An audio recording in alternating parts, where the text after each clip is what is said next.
Pak Erick itu kan selama ini dikritik karena soal pergantian yang mendadak gitu ya terhadap STY gitu kan. Yang itu kemudian kan kalau menang mungkin orang akan melupakan gitu ya. Tapi kalau kalah kan orang kemudian lah ini kan sudah dibangun 5 tahun, tim yang sudah terbangun 5 tahun tiba-tiba diganti begitu saja oleh Erick Thohir gitu ya.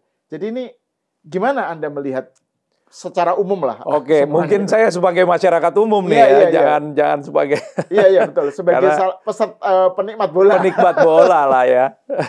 Karena sebetulnya ini di luar ini saya kalau sebagai timnas U17 atau U20. Tapi sebagai penikmat sepak bola dan juga pelaku sepak bola, karena saya juga punya klub yang bermain di Liga 1. Di Persita ya? Iya, ada Persita Tangerang. Sebetulnya ini owner Persita Tangerang ya? Iya, pada saat ini presiden klub sekarang di Persita Tangerang. Pada prinsipnya, Pak Erick Thohir itu menginginkan yang terbaik buat timnas kita.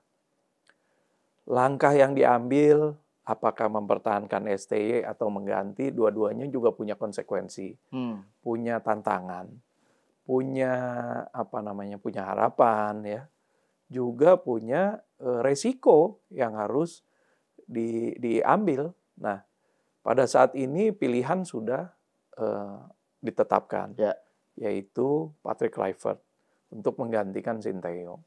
Dan Alex Pastoor sebagai dan timnya semua, Alex Pastoor, Daniel Lanzat. Ya. Nah, bagaimana kita ke depan melihat timnas kita yang pada saat ini sedang dalam perjuangan? Kalau pergantian pelatih itu sebetulnya negara-negara lain pun melakukan, ya. Tapi buat kita ini adalah sesuatu yang tadi penuh tantangan dan penuh resiko juga, ya. Bagaimana kemudian ketum kita Pak Erick Thohir ini mengambil keputusan yang sangat berani mengganti Sinteyong, tentu dengan pertimbangan-pertimbangan yang sudah dikalkulasi. Dan sekali lagi tujuannya adalah untuk Indonesia lebih baik lagi ke depannya nih.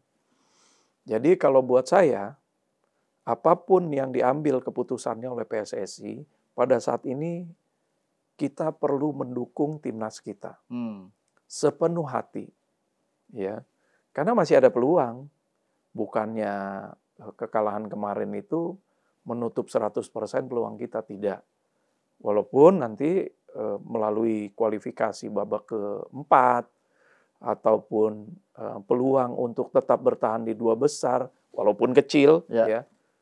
Tapi kita tetap harus berusaha di 3 pertandingan terakhir ini. Kalau posisi 2 dia langsung lolos ya? Posisi 2 dia langsung lolos, betul. Tapi itu mengasumsikan Australia kalah terus setelah ini. Australia kalah terus, Indonesia menang terus.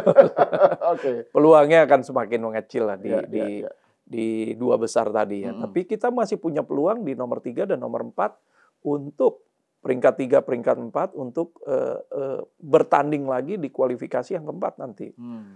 Nah, inilah tantangan yang kita hadapi sekarang. Ya, tentu saja pertandingan lawan Bahrain dan Cina ini menjadi sangat-sangat pertandingan yang menentukan. Tapi kalau kita lihat kemarin pertandingan timnas kita lawan Australia, sebetulnya saya agak berbesar hati 15 menit pertama. Sebelum ada penalti gagal ya? Sebelum ada penalti gagal dan kemudian ada penalti Australia yang masuk dan ditambah lagi serangan balik cepat yang waktunya jedanya sangat cepat juga tuh. Menjadi gol kedua. Nah ini harapan itu masih ada. Jadi mari pada saat ini kita sama-sama dukung tim nasional kita yang bertanding lawan Bahrain besok di GBK. Itu yang paling penting sekarang. Karena dukungan masyarakat ini akan menjadi energi bagi para pemain timnas kita. Apalagi main di kandang. Ya. Soal mendukung sih, saya kira publik Indonesia ya, itu memang tak diragukan. Ya. Kita ini kan, publik Indonesia itu terhadap sepak bola ya, itu kan punya cinta yang keras kepala gitu ya. Sering dikecewakan, tapi tetap cinta gitu. Nah tadi kembali Bang Zaki, soal pertandingan kemarin ya. Kan, dan soal kaitannya dengan STY ya, Sinteyong. Kan kita tahu STY itu begitu populer ya. Dan prestasinya juga teruji kan selama menjadi pelatih kan, kepala, membangun sesuatu yang bayangin tuh 5 tahun dan ada sosoknya gitu lah, ada hasilnya gitu. Terus tiba-tiba ada pergantian yang kemudian menimbulkan kehebohan kan gitu. Dan Patrick Kluivert pembuktian pertamanya mengecewakan, gitu kan, 1-5 gitu. Nah itu gimana Bang Zaky membacanya itu? Sebelum dengan Bahrain besok. Oke. Jadi kita agak flashback dikit, apa yang sebenarnya terjadi itu? Walaupun ini sekali lagi saya sebagai penikmat dari luar, sepak bola dari luar ya.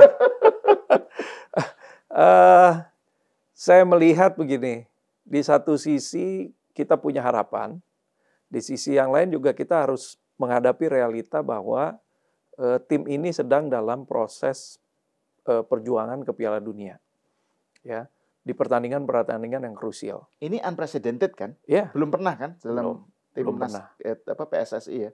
Kita masuk ke babak yang ya kurang lebih 1 langkah lagi kita bilang ke Piala Dunia ya. Dan ini baru dulu kayaknya pernah sebelum Indonesia merdeka ya. Ya, itu masih zaman Hindia Belanda.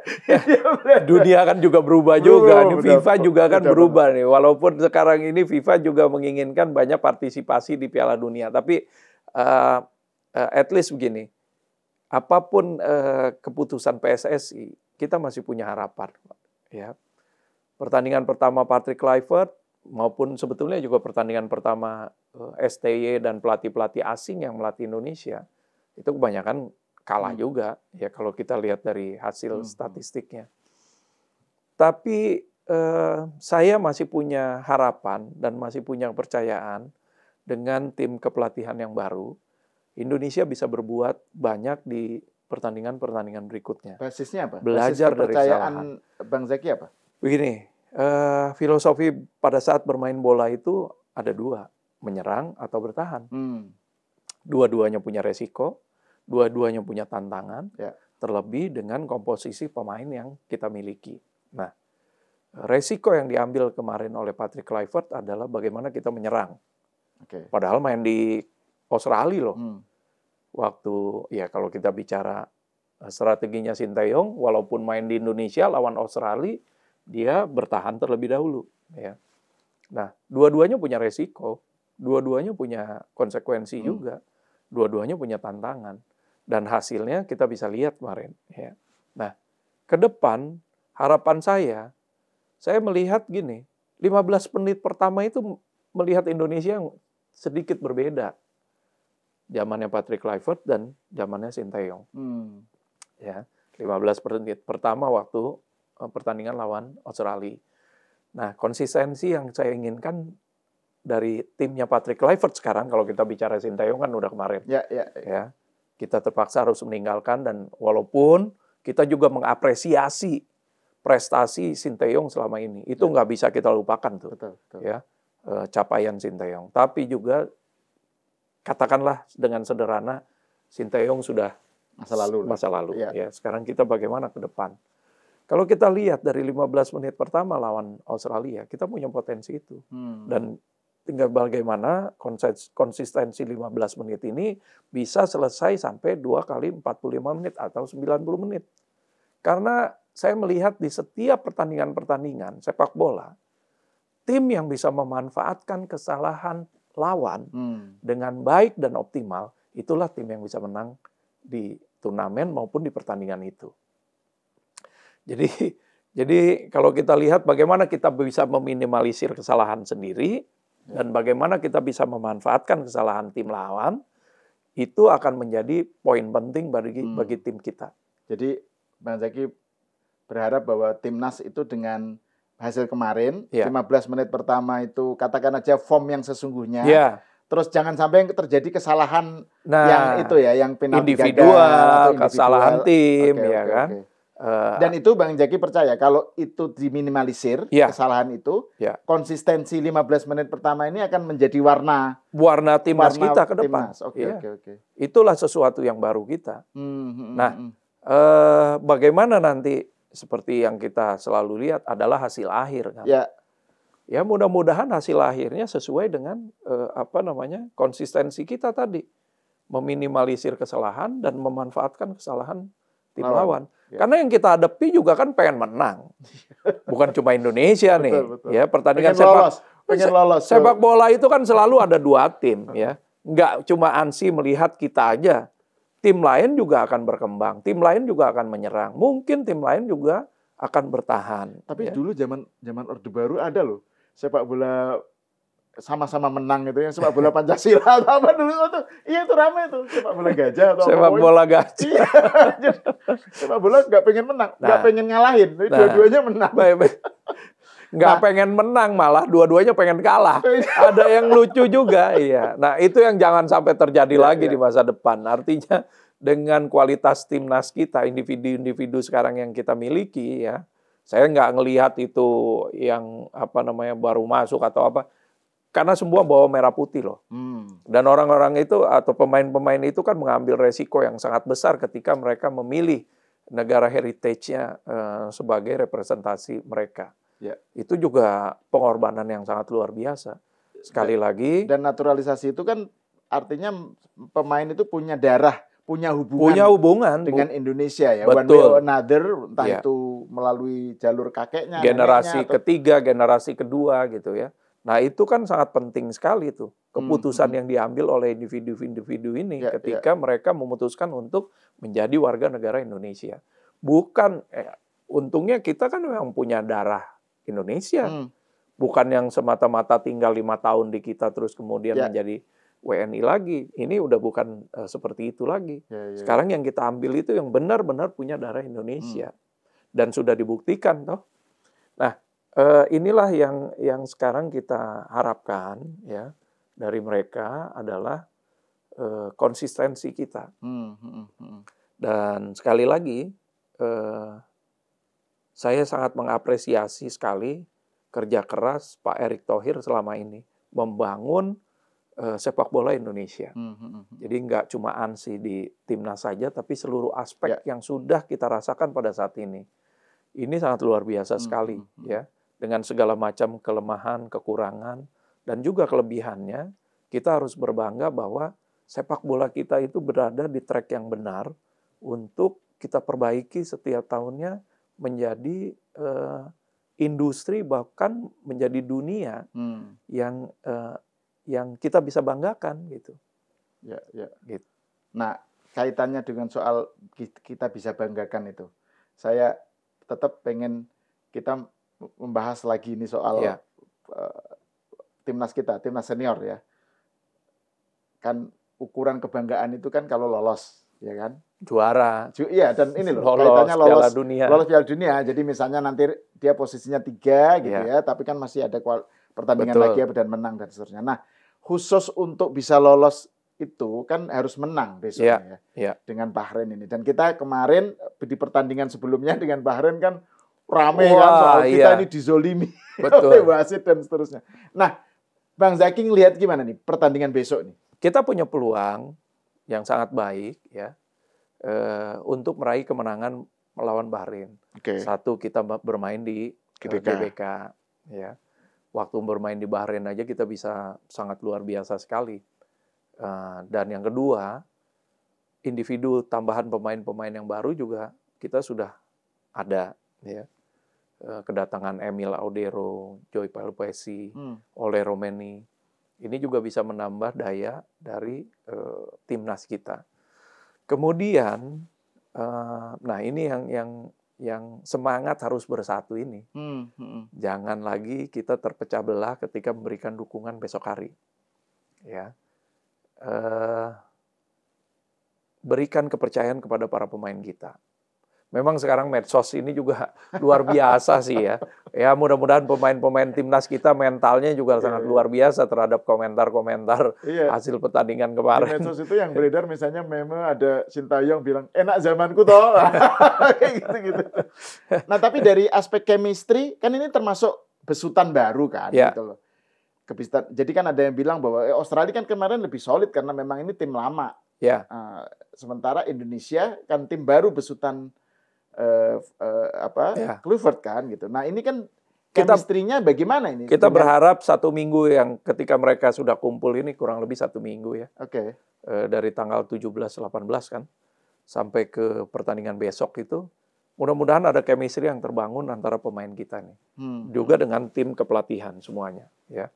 Apalagi hasil yang kemarin dari Australia ini membuat harusnya mereka tidak boleh terpecah. Justru menjadi semangat untuk sekarang bersatu, berjuang ya seperti apa kata Kluivert, berjuang seperti singa yang sampai darah penghabisan gitu.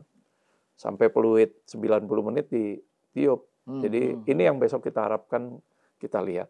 Dan kalau menurut Bang Zaki, strategi yang akan diterapkan oleh Kluivert dan wah itu nanti urusannya. Ya, maksud saya mereka ini kan filosofinya tetap total football ya. Iya. Atau gimana? Anda membaca? Mereka akan belajar dari pertandingan pertama yang lawan Australia. Ya. Saya yakin mereka juga sudah mempersiapkan strategi berikutnya lawan Bahrain. Karena lawan Bahrain ini yang kita agak kaget juga dengan pertandingan kemarin lawan Australia. Main di kandang Australia kita yang menyerang. Padahal kita lawan Australia main di GBK kita bertahan total tuh. Ya. Nah itu tapi ya, seperti saya katakan 15 menit pertama kita punya ekspektasi lebih gitu. Walaupun akhirnya dibanting sama kenyataan. Nah ini yang harus belajar dari pertandingan pertama. Saya yakin Patrick Kluivert, Alex Pastoor, dan Ilanzat itu sudah mempersiapkan strategi yang untuk menghadapi Bahrain di kandang kita sendiri. Jadi saya masih optimis, Mas Sahal. Dan insya Allah dengan ridho Allah, insya Allah pemain kita besok bertarung luar biasa dan kita bisa meraih kemenangan. Oke. Nah ini sebagai penutup dari obrolan kita, Bang Zaki, ada closing remarks lah, gitu tentang timnas atau tentang PSSI atau secara umum gimana? Baik, masyarakat dan tentang Indonesia. Pertandingan besok. Ya, secara umum PSSI berada di jalur yang benar, jalur yang sangat luar biasa untuk membangun dunia sepak bola Indonesia. Ya, tadi membangun dunia sepak bola kan nggak cuma infrastruktur, kemudian pembinaan usia dini maupun tim nasional senior, tapi seluruh aspek dari sepak bola itu sekarang sedang berubah, mengarah kepada perubahan yang lebih baik. Hasilnya memang kita harus tunggu, tidak ada sesuatu yang instan. Ya, proses itu berjalan saat ini sudah sangat baik sekali. Jadi mohon dukungan dari masyarakat, ya, juga supportnya kepada PSSI dalam rangka membangun dunia sepak bola kita. Hasilnya nanti akan kita lihat, mungkin dalam waktu dekat ataupun juga secara bertahap di masa yang akan datang. Tapi paling tidak sekarang ini Indonesia tidak lagi diremehkan sebagai dunia ataupun pemain-pemain yang kelas 3 di event-event internasional. Sekarang ini mata dunia sedang melihat kita dan mereka juga mengapresiasi perkembangan dari progres sepak bola di Indonesia. Ini yang harus menjadi satu kebanggaan kita pada saat ini. Jadi sekali lagi Mas Sahal, ayo kita dukung sepak bola dan juga olahraga Indonesia dengan baik ya, agar semua olahraga Indonesia ini bisa berkembang dan melahirkan atlet-atlet yang menjadi kebanggaan serta membawa merah putih ke event-event internasional di tempat yang terhormat tentunya. Yang sampai kita bikin bangga lah nah, gitu ya. Iya, dan kan? juga kemenangan ini Bang Zaki ya, kemenangan besok itu signifikan banget di tengah situasi mood bangsa Indonesia saat ini kan lagi Ramadan, menyambut Idul Fitri. Terus juga kan masalah-masalah di medsos lah terutama yang cukup banyak. Kalau menang itu setidaknya bisa menjadi hadiah yang manis menjelang Lebaran. Nah, gitu. hadiah Lebaran yang karena manis. Karena kan itu kemenangan yang membuat kita nggak bitter lagi. Saya khawatirnya kalau kalah lagi itu mungkin jadi makin bitter gitu loh. Kehidupan sudah sulit, kalah gitu kan. jadi harus punya optimisme. Oke, ya. Semangat terus Mas Sahal. Ya. Oke, terima kasih semuanya. Bang Ahmed Zaki Iskandar atas obrolannya. Pemirsa, sampai di sini dulu. Ya, kita berharap timnas melawan Bahrain. Kira-kira harapan kita berapa ya? 2-0. 2-0. Kalau saya. Oke. Untuk kemenangan tim nasional 2-0 Indonesia. untuk Indonesia. Semoga lah. Atau 2-1 lah. Atau pokoknya yang penting menang. Yang penting menang. Oke. Terima kasih Bang Zaky. Sampai di sini dulu. Kita berjumpa lagi di episode selanjutnya.